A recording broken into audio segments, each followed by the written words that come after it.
Oregon officials are sounding the alarm tonight. A new federal proposal known as the SAVE Act, or as some call it the STEAL Act, could change how Americans vote.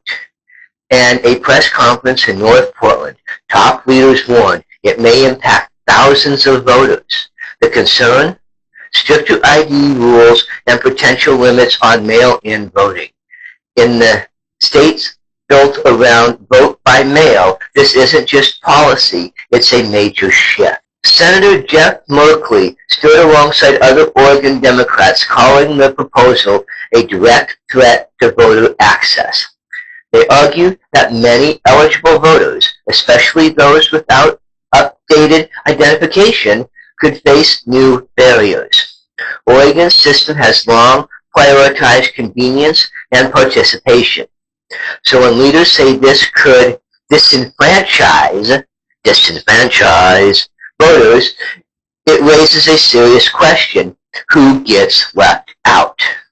Supporters of the SAVE/STEAL Act see it differently. They argue stricter rules help protect election integrity and prevent fraud. Requiring strong identification, they say, ensures confidence in results. But British push back, pointing out that documented voter fraud remains extremely rare. Debate is now shifting from theory to real-world impact, and Oregon may be on the first testing grounds. If you're following stories like this, make sure to like and subscribe and turn on notifications, because these policy changes could affect elections across the country. What's happening in Oregon today could shape the voting works nationwide tomorrow. And as this debate grows, more states may face similar questions about access versus security. Oregon is unique.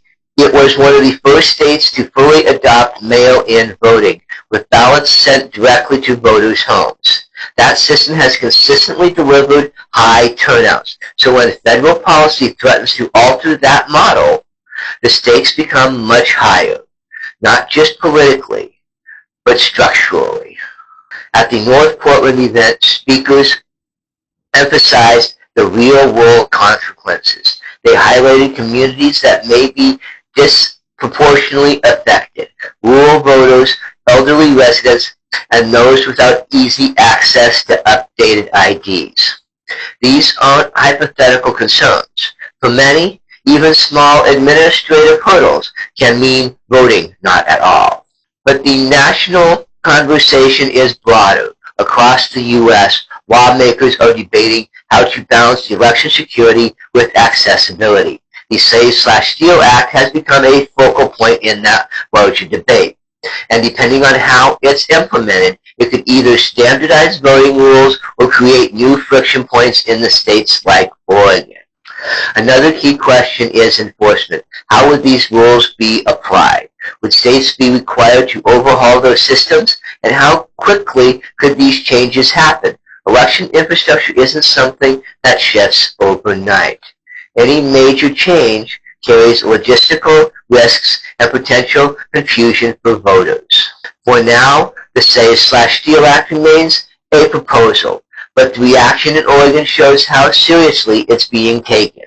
Leaders aren't waiting for implementation to raise concerns. They're trying to shape the conversation early, before any changes become permanent.